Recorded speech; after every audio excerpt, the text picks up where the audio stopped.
June 11, 1944. For 38 hours. A shallow hedgerow line outside the village of La Crespinière, Normandy. The light was beginning to change, but not enough to be called dawn. The sky held a low gray ceiling, thick with coastal moisture drifting inland.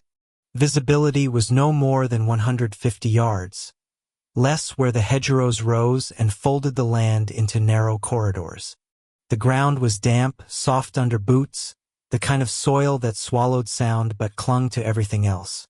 Second Lieutenant Daniel Mercer lay prone behind a cut bank, his chin pressed into the wet earth. He had been awake since before midnight, listening, counting minutes without meaning to. He was 26 years old, recently promoted, commanding 3rd Platoon, Fox Company, a rifle platoon of 32 men, down from 38 after 2 days of scattered contact. They were not where the map said they should be. The platoon had moved inland before first light under orders issued the night before. The plan was simple enough on paper. Advance east along a sunken farm road, establish a temporary blocking position south of La Crespinière, and hold until relieved by an armored element moving from the coast road. Mercer's platoon was to be the left anchor. The timing mattered. Everything about the order assumed synchronized movement. That assumption was already broken. At 3:57, the platoon radio had gone dead. The SCR-300 lay between Mercer and his radioman, Private Cole, its handset useless despite repeated attempts. Batteries had been swapped. Antenna checked. Connections reseated. Nothing. Not static. Not interference. Just absence. Mercer had no contact with company headquarters. No contact with adjacent units. No confirmation that the armored column had even started moving. And the longer they stayed in place, the worse the situation became. Staying meant daylight. The hedgerow offered concealment from ground level, but once the sun rose higher, the position would become visible from the shallow rise to the north. Mercer had seen it himself while crawling forward earlier. A line of trees, a stone outbuilding, a slight elevation that overlooked the field they occupied. It was not high ground by artillery standards, but it was enough for observation. If German infantry were already filtering through the area, if they were moving in the dark as Mercer's men had been ordered to do, then remaining stationary increased the chance of discovery with every passing minute. Birds had started to move. Not song yet, but disturbance. The soft flutter of wings lifting from hedges. A sign the night was thinning. A sign that anything moving now would soon be seen. Mercer raised his head slightly and scanned left. His platoon was stretched thin along the hedgerow, men positioned in shallow depressions, weapons angled toward the open field to the east. Bar teams anchored the center. Riflemen spaced unevenly where the terrain allowed.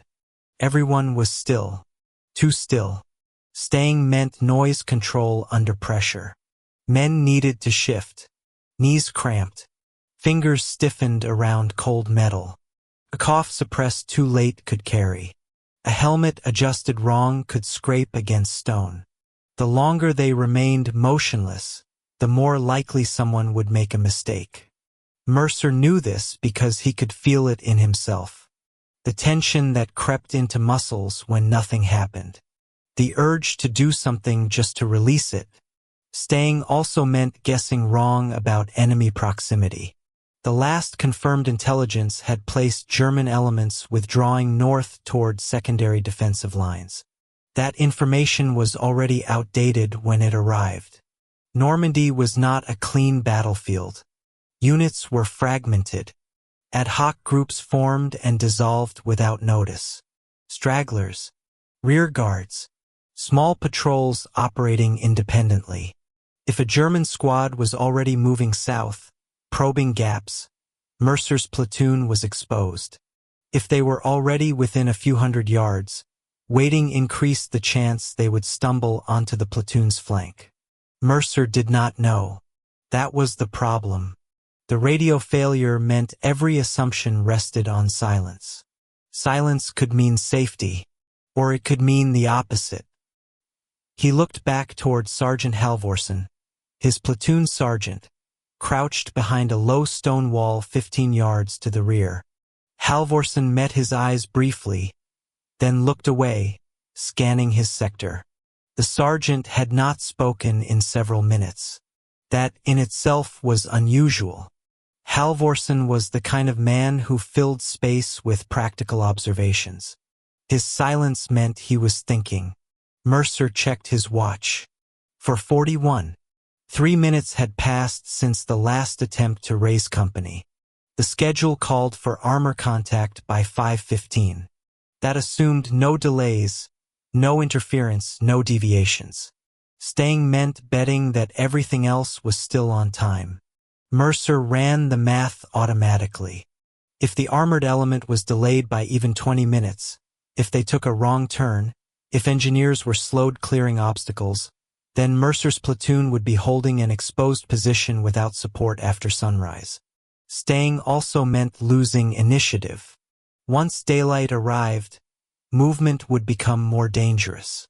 The open field to the east offered no cover beyond scattered haystacks and shallow depressions. Any repositioning after first light would be observed. Any withdrawal would be riskier than moving now. But moving now had its own dangers. Mercer knew that. He was not ignoring them. The issue was that staying removed options as time advanced. He crawled backward toward Halvorsen, careful to keep his silhouette low. The ground was cold enough to numb his elbows through the fabric. He stopped beside the sergeant. "No contact," Mercer said quietly. Halvorsen nodded. "Same on my end." "Any movement?" "Nothing clear. Thought I heard something north. Could have been livestock. Could have been anything." Mercer looked again toward the rise to the north. The sky behind it was lightening, a thin gray-blue line forming along the horizon. If German observers reached that rise before Mercer moved, the platoon would be pinned without warning. Staying meant surrendering control to time. Mercer understood that in a way training never conveyed. The manual spoke of holding ground, of patience, of discipline. They did not describe what it felt like to lie still while the world brightened around you, knowing that every minute reduced your margin for error. He weighed the order again. Establish a blocking position. Hold. But the order assumed communication. It assumed coordination. It assumed the radio worked. Without it, holding became a gamble. Mercer did not make a decision yet. He signaled Halvorsen to pass word.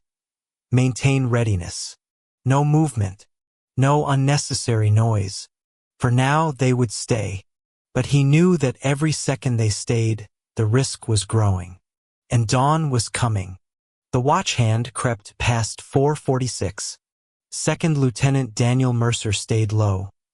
His cheek pressed against the damp earth, watching the gray edge of the sky grow brighter by degrees so small they were almost imagined. 5 minutes earlier, staying had felt like the safer option. Now it felt like inertia. Moving carried its own set of dangers, and Mercer forced himself to list them, one by one, the way he had been taught. Movement meant noise. Boots pulling free of mud. Web gear shifting. Metal touching metal despite taped buckles and wrapped canteens. Even careful men made sound when they moved as a group. In daylight, noise carried farther than expected. In hedgerow country, it bounced unpredictably. Movement also meant exposure. To leave the hedgerow, even briefly, meant crossing open ground. The field to the east sloped gently upward before flattening out, broken only by shallow furrows and low vegetation. There was no hard cover. Anyone watching from the north or northeast would see silhouettes against the lightning sky. And then there was the unknown. Mercer still did not know where the nearest German elements were. The last confirmed sighting had been more than 12 hours ago. That meant nothing. German units in Normandy did not operate on predictable lines. They moved when they could, hid when they had to, and used the hedgerows the same way the Americans did. Moving could put the platoon directly into contact. Mercer raised his head slightly and scanned through the gaps in the hedge. The air was still. No engine noise. No voices. No obvious signs of movement. That did not reassure him. It only meant that nothing obvious had revealed itself yet. He crawled back to Private Cole and the dead radio. "How long to strip it again?" Mercer asked. Cole shook his head. "Sir, I've done everything. If it's the set, it's internal." Mercer nodded. He had already accepted that the radio would not come back. What mattered now was what to do without it. Moving without communication meant acting independently. That was allowed in theory. In practice, it carried consequences. If Mercer moved and collided with another friendly unit moving on a different axis, confusion could turn lethal quickly. Identification in low light was unreliable. Passwords changed. Recognition signals failed. If Mercer moved and abandoned the assigned blocking position, he risked opening a gap without knowing it. That gap could matter to someone else's plan. But if he stayed and was discovered, the platoon could be pinned or bypassed entirely. He signaled Sergeant Halvorsen over again. "We move," Mercer said quietly, not as an order yet, but as a statement he needed to hear aloud. Halvorsen did not react immediately. He studied the field, the rise, the sky. "Where?" the sergeant asked. That was the problem. Mercer had no confirmation of friendly positions. He could move east toward the intended blocking point, but that assumed it was still uncontested. He could pull back south to a more defensible hedgerow, but that meant retreating without orders and potentially exposing his men while doing it. He could shift north slightly to deny the rise, but that brought them closer to the most likely enemy approach. Every direction carried risk. Moving also meant committing the platoon to a path that could not be easily reversed once daylight arrived. A misjudgment now would not stay contained. It would cascade. Mercer checked his watch again. 4:49. Less than 30 minutes until full daylight. Less than that until visibility exceeded concealment. He imagined the armored element approaching from the west, engines loud, tracks clanking, crews scanning hedgerows for threats. If Mercer's platoon stayed and was mistaken for enemy infantry because they were out of position, the result would be immediate and irreversible. Moving now before full light reduced that risk. But moving now also increased the chance of stumbling into German patrols still repositioning from the night. Mercer made a decision that was not yet the decision. He ordered a limited probe. 1 fire team only. 5 men. Slow, deliberate movement east along the hedgerow line. No more than 50 yards. Not far enough to commit the platoon, but far enough to test whether the ground ahead was occupied. If the probe encountered resistance, the platoon would know. If it did not, Mercer would have information he did not have now. He signaled to Corporal James Heller, a steady man with a quiet voice and a habit of noticing details others missed. "Heller," Mercer whispered, "take 5. 50 yards east. Stay tight to the hedge. No shots unless fired on. If you see anything at all, you come back." Heller nodded once. No questions. As the fire team began to move, Mercer felt the tension shift. The platoon was no longer waiting. They were doing something. That alone changed the balance. But the risk had not gone away. It had only changed shape. As Heller's men slipped into the gray, their outlines fading into the hedge, Mercer realized something he had not fully acknowledged before. Once the platoon started moving, even cautiously, they were revealing themselves to the battlefield. Not to a specific enemy, to uncertainty itself. He watched the space where the fire team had disappeared, counting seconds without meaning to. The sky continued to brighten, and Mercer understood that whatever came next, he was already past the point of passive safety. For 56 hours. The first thing that went wrong was not a sound. It was absence. Corporal Heller's fire team should have been back by now. 50 yards along the hedgerow, even moving carefully, should have taken no more than 4 minutes out for back. Mercer checked his watch again, then forced himself not to look a third time. 8 minutes. No signal. No movement. No return.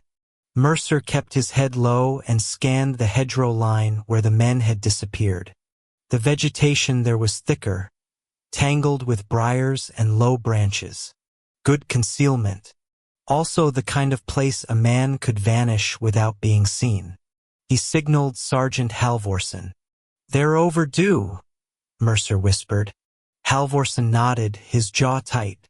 Too quiet. That was the assumption failing. Mercer had assumed that if the ground ahead was occupied, there would be some sign. A sound. A sudden movement. A shot. Something to mark the contact. Instead, there was nothing. Silence did not mean safety. Silence meant uncertainty had widened. Mercer replayed the decision in his head, not to judge it, but to understand where it had broken down.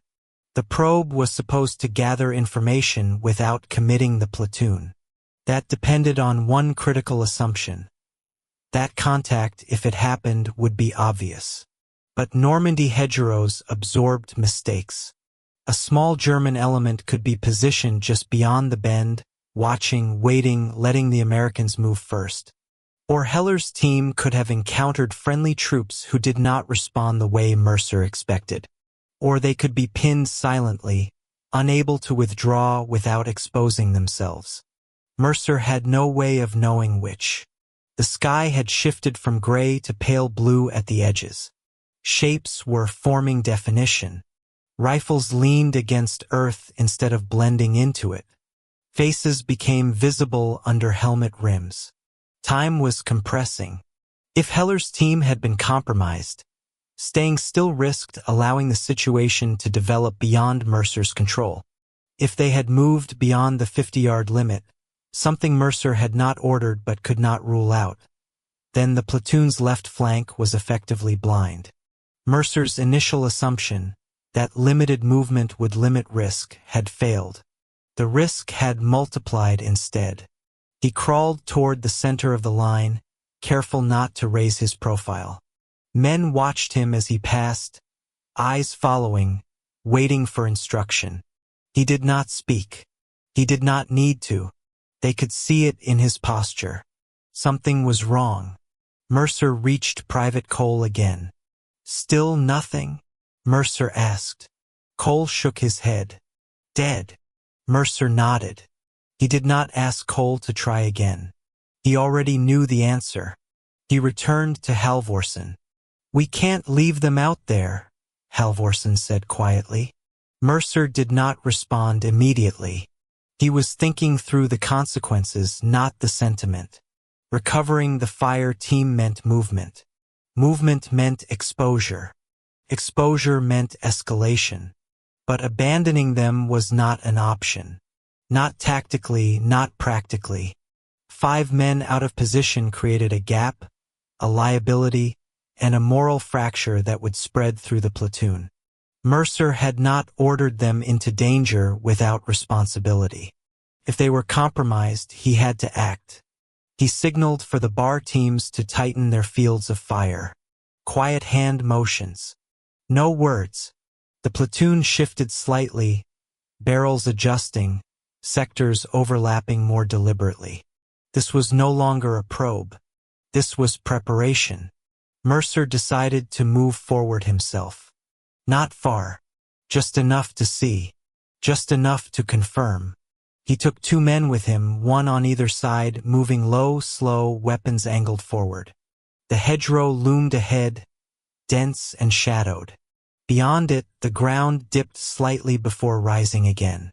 A natural channel. As Mercer reached the point where Heller's team should have turned back, he saw the first sign. A disturbed patch of earth. Fresh. Boot prints angled inward, not outward. A scuff mark where someone had slipped or been pushed. No blood. No equipment. Just disruption. Mercer froze. This was not a firefight. This was not a stumble. This was contact without noise. German infantry operated this way when they could. Small elements. Close range. No shots unless necessary. Capture if possible. Kill only if required. Mercer felt a tightening in his chest that had nothing to do with fear and everything to do with responsibility. His assumption that the absence of sound meant the absence of threat was wrong. The enemy was close enough to take 5 men without alerting the rest of the platoon. That meant they were closer than Mercer had planned for. Closer than he had positioned for. And now the platoon was no longer unseen. Mercer pulled back slowly, retracing his path, signaling the men behind him to hold. He had information now, but it was the wrong kind, the kind that removed safe options. As he reached the line, the first distant sound carried across the field. Not a voice, not a shot, the low, metallic clink of equipment shifting somewhere ahead. Close, too close, 5:02 hours. The sound did not repeat. That was what made it worse. Mercer lay still, counting seconds, forcing his breathing into a slow rhythm. The hedgerow no longer felt like concealment. It felt like a boundary, thin and unreliable, separating two forces that were now aware of each other without having seen each other. The light was changing fast. What had been gray was now pale gold at the edges. Shapes sharpened. Depth returned to the landscape. The field in front of the platoon began to reveal its shallow dips and uneven ground. By 5:15, anyone with line of sight from the northern rise would be able to see movement clearly. Time was no longer abstract. It was measurable, shrinking, and hostile.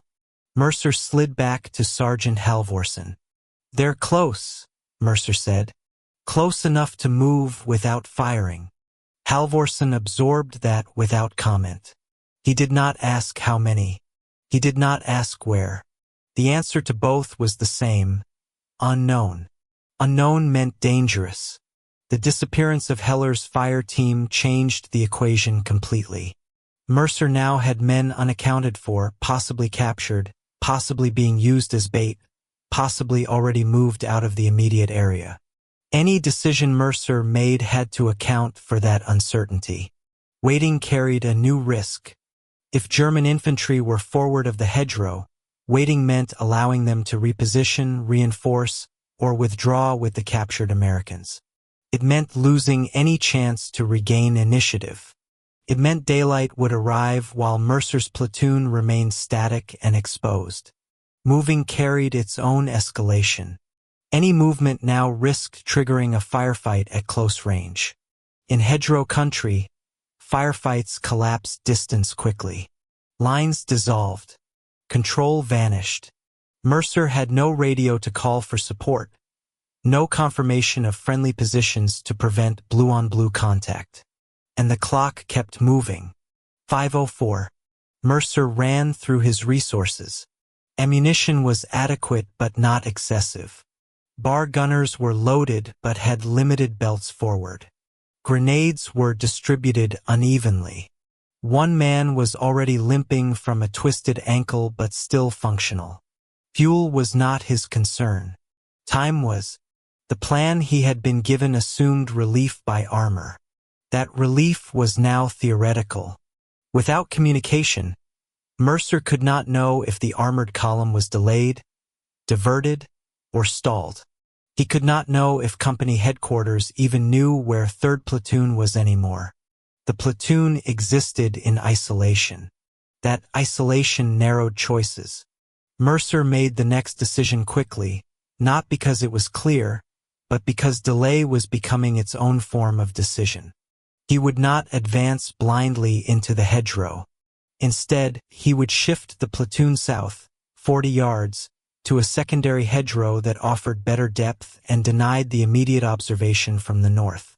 From there, he could hold, observe, and reassess once daylight stabilized. It was not the original blocking position. It was improvisation, and it meant abandoning the precise coordinates he had been ordered to hold. Mercer knew the implications. If the gap mattered, it would matter later. If it did not, the decision would never be acknowledged. Either way, he was now acting without confirmation. He signaled Halvorsen, then the squad leaders, using hand motions drilled into muscle memory. The order passed silently along the line. Prepare to move. One squad at a time. South. Slow.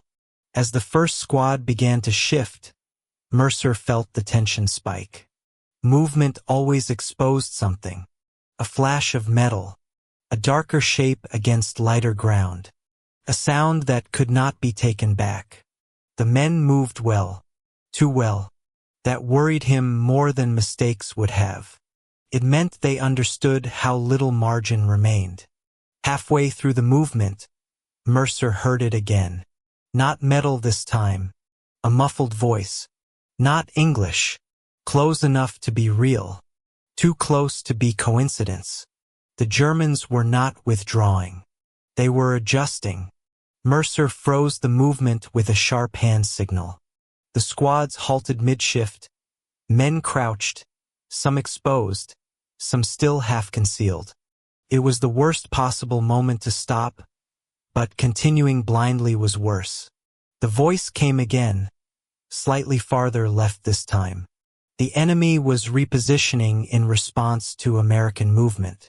That meant Mercer's platoon was no longer merely at risk of detection. They were already influencing enemy behavior. The clock ticked past 5:07. Mercer realized something then that training had not prepared him for. Time pressure did not just limit options. It forced decisions to be made before their consequences could be understood. He had started the movement. He could not undo that. He raised his hand again. Continue moving. The platoon resumed, more urgently now, the careful quiet replaced by controlled speed. The secondary hedgerow was close enough to reach in seconds but far enough to feel unreachable. As Mercer moved with the last squad, he heard a sound he had been hoping not to hear. A rifle bolt being worked. Not fired. Prepared. The enemy was ready. And daylight was no longer on Mercer's side. 5:11 hours. The first shot did not come from where Mercer expected. Cracked from the right, sharp and close, cutting across the hedgerow at waist height. Dirt jumped from the bank in front of second squad. A man swore, loud enough to carry before he could stop himself. The platoon froze for a fraction of a second too long. That hesitation was the partial failure. Mercer had ordered movement in sequence, controlled, quiet. What happened instead was interruption. Half the platoon was in motion. Half was not. Spacing collapsed. Fields of fire overlapped badly or not at all. The enemy had chosen the moment well. Not a volley. Not suppressive fire. One deliberate shot, placed to announce presence without committing fully. Mercer dropped flat and shouted, "Down! Hold fire!" The order was instinctive, not perfect. Some men obeyed immediately. Others reacted on reflex, rifles swinging toward the sound, fingers tightening. A bar gunner brought his weapon up before Halvorsen slapped the barrel down hard. No one fired back. That restraint mattered. For now, the Germans did not press immediately. That told Mercer something important. They were not confident of numbers. They were probing, confirming. Mercer crawled toward the nearest squad leader, keeping low, dragging his legs to avoid lifting his silhouette. "Where?" he asked. "Right hedgerow bend," the squad leader whispered. 50 yards. 1, maybe 2. Maybe. Mercer did not trust that estimate, but it was all he had. The partial failure was now clear. The movement had been detected before completion. The platoon was neither fully relocated nor fully concealed. They were caught between positions, the worst possible place in hedgerow country. Staying frozen meant allowing the enemy to tighten their angle. Moving forward risked walking into prepared fire. Pulling back risked exposure in open ground. Mercer made a rapid adjustment. "Smoke!" he ordered quietly. A corporal popped the grenade low, rolling it into the grass rather than throwing it. White smoke began to seep upward, thin at first, then thickening, drifting unpredictably with the light breeze. The smoke was not concealment in the true sense. It was disruption. It broke sight lines, created doubt. Under its cover, Mercer pushed the stalled squads forward. Not fast, not slow, but decisively. The secondary hedgerow loomed ahead, darker, deeper, offering something closer to real cover. Another shot cracked, this one farther left. Still single. Still testing. The Germans were tracking movement but not committing. That confirmed Mercer's fear. They were close but not in force.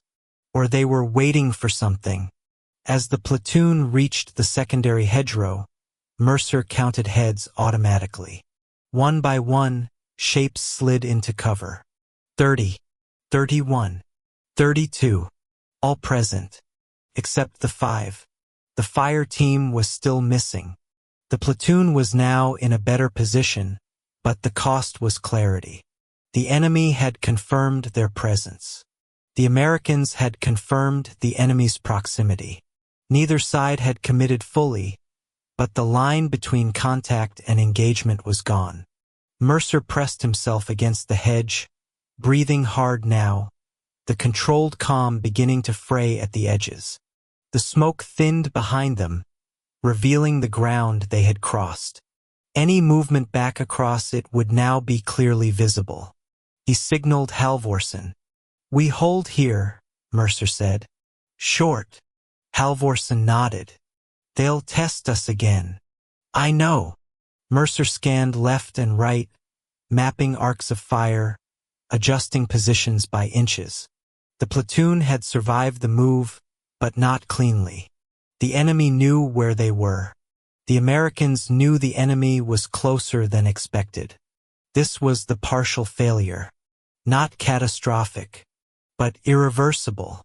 The platoon could no longer disengage quietly. Whatever happened next would be louder, faster, and harder to control. And Mercer knew that somewhere ahead, 5 of his men were part of that equation in ways he could not see. The sky was fully light now, and the next phase would not wait.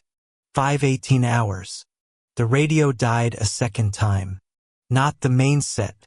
That had already been dead. This was worse. Private Cole crawled along the hedgerow toward Mercer, his face tight, breathing shallow. He did not wait to be asked.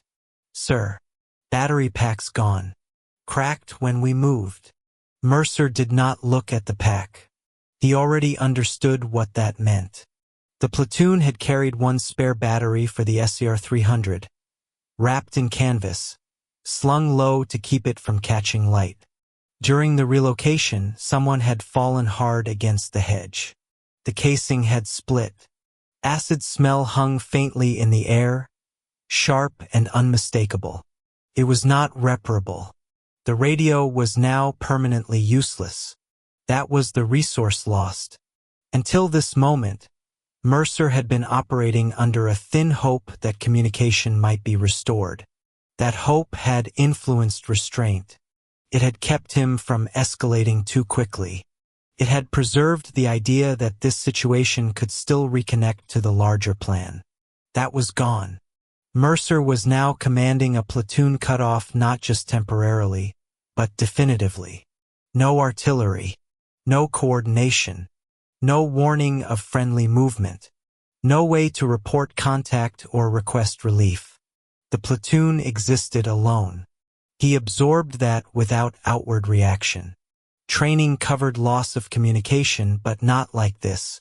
Not with men missing. Not with the enemy this close. Not with daylight already stripping away concealment. The Germans tested the line again. This time it was movement. A shape shifted in the hedgerow opposite, just enough to be seen, then gone. A helmet rim. A shoulder. Intentional. Provocation. Mercer did not order fire.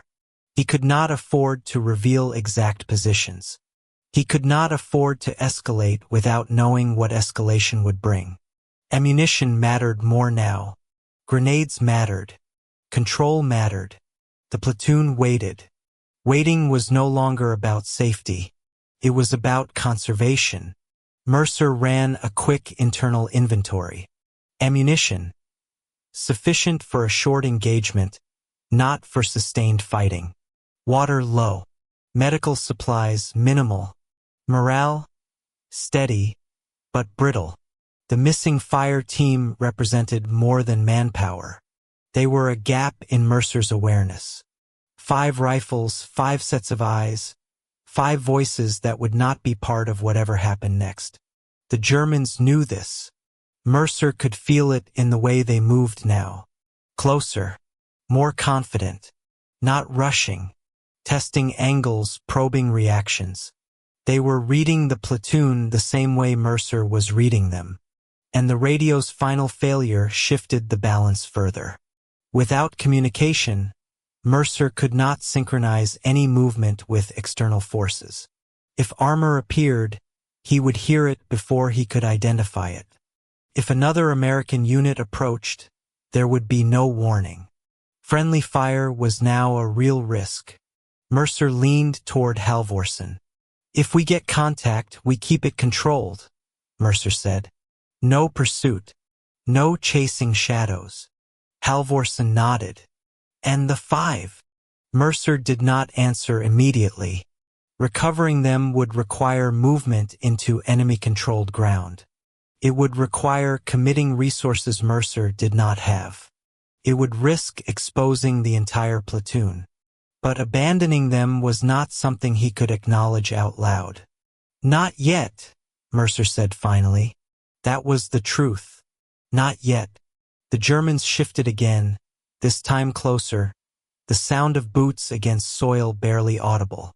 Mercer adjusted his position, sighting down his rifle, not aiming at a target, but at a space where one might appear. The resource lost was not just the radio. It was coordination. It was reassurance. It was the ability to ask for help. Mercer understood now that whatever decision came next would be final in a way previous ones had not been. Without communication, there would be no correction, no reinforcement, no extraction unless it arrived by chance.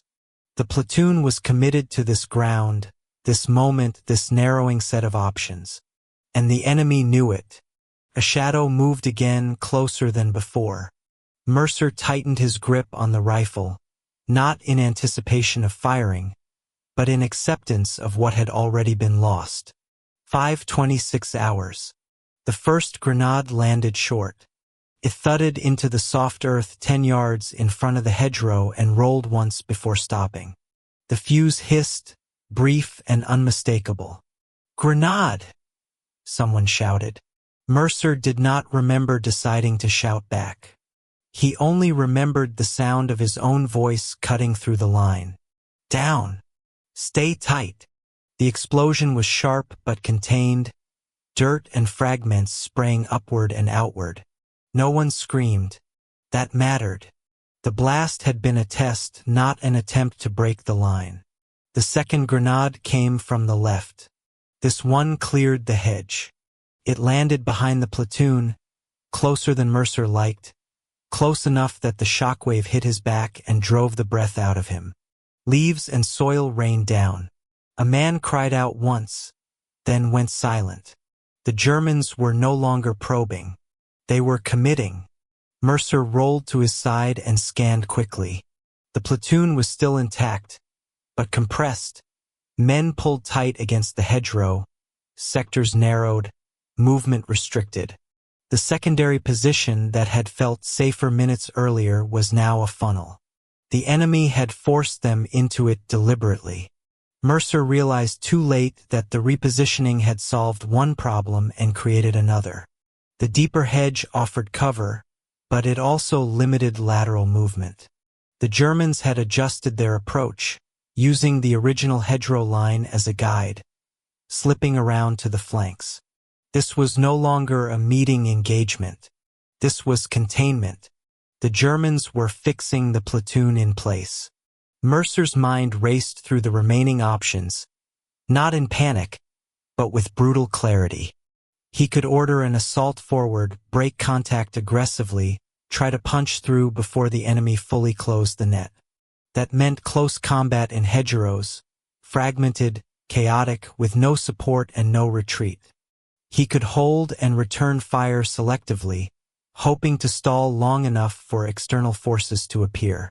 That meant trusting in chance, not planning. He could attempt a withdrawal south, back across the open ground they had just crossed, now fully visible in daylight and likely covered by German fire. None of those options offered safety, but one of them would lock the platoon into a path that could not be undone. The Germans threw a third grenade. This one detonated against the hedge itself, showering splinters and tearing foliage loose. Mercer felt a sharp pain in his forearm as something cut through his sleeve. He ignored it. He looked toward Halvorsen. The sergeant was crouched low, shouting orders down the line, keeping men from firing wildly, forcing discipline into a collapsing geometry. He met Mercer's eyes briefly, and in that look was a question without words. What now? Mercer made the decision. "Third squad," he shouted. "Smoke. Full. Now." The order was immediate and absolute. Smoke grenades popped almost simultaneously, white clouds blooming thick and fast, swallowing the hedgerow, blinding everyone inside it as much as anyone outside. It was not concealment anymore. It was commitment. "Second squad," Mercer continued. "Prepare to move left. On my signal." The Germans shouted now, voices sharper, closer, reacting to the smoke. Boots moved fast. Too fast. Mercer knew what he was doing. He was breaking the platoon. Not physically, but tactically. By ordering second squad to move left under smoke, he was exposing third squad. He was accepting that one element would absorb the enemy's attention while another tried to reposition. It was not written anywhere.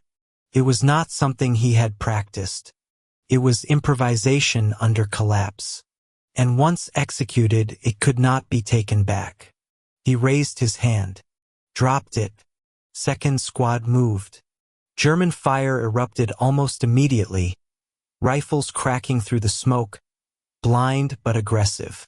Bullets snapped through leaves, punched into earth. Someone screamed, sharp and uncontrolled. Mercer did not know who. He did not look. He moved with first squad, shifting right, forcing space, creating angles, trying to prevent encirclement. The line dissolved into clusters of men, each reacting to sound and motion more than orders. Control was slipping. The Germans surged, not recklessly, but decisively, closing distance, using the chaos Mercer had created to press in. This was the irreversible consequence. Mercer had chosen movement over cohesion, initiative over safety, action over preservation. Whatever happened next would be shaped by that choice alone. There would be no clean resolution, no reset, no return to formation, only outcomes. The smoke thinned. Shapes emerged. Too close. 5:34 hours. The smoke did not clear evenly. It tore open in strips, pulled apart by the light wind, revealing fragments of the fight instead of a whole. Mercer saw pieces of it, never the full shape. A German infantryman at less than 20 yards, moving low, rifle up, disappearing again behind the hedge before Mercer could fire. A bar hammering twice, then stopping. A man crawling backward, dragging one leg that no longer responded. Sound came in layers now. Shouts in German closer than before. Short, controlled bursts of rifle fire. The heavier thump of a grenade detonating somewhere to the left, followed by the flat crack of wood splitting. Mercer moved without thinking about where he was going, only about where pressure was greatest. He shouted orders that dissolved into the noise almost as soon as he gave them. Hand signals no longer mattered. Visibility was too broken. Spacing too tight. The platoon no longer existed as a single unit. It existed as fragments reacting to proximity. Mercer dropped behind a low mound as rounds snapped overhead.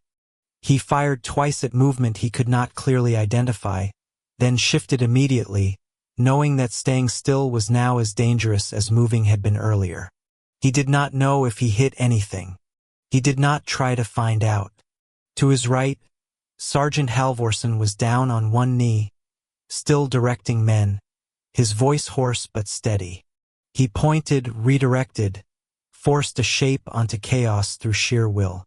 Mercer registered that Halvorsen was still alive, still functioning, and moved on. The Germans pressed closer. Not in a rush. In steps. They were not trying to overrun the position outright. They were tightening it, forcing Mercer's men to react, to expend ammunition, to reveal themselves. Every time an American fired, a German element adjusted. Every adjustment closed space. Mercer felt the cut on his arm again, warm now, slick under his sleeve. He ignored it. Pain was information he did not have time to process. A scream cut through the noise, sharp and brief. It ended abruptly. Mercer did not look toward it. Looking would not help. He caught sight of Second Squad's last known position and realized something was wrong. There was movement there, but it was wrong. Too little. Too slow. Shapes that did not respond when he shouted. That was when Mercer understood the cost of the decision he had made. Not in numbers. Not in outcomes. In absence. The fight did not resolve itself. It did not reach a clear turning point.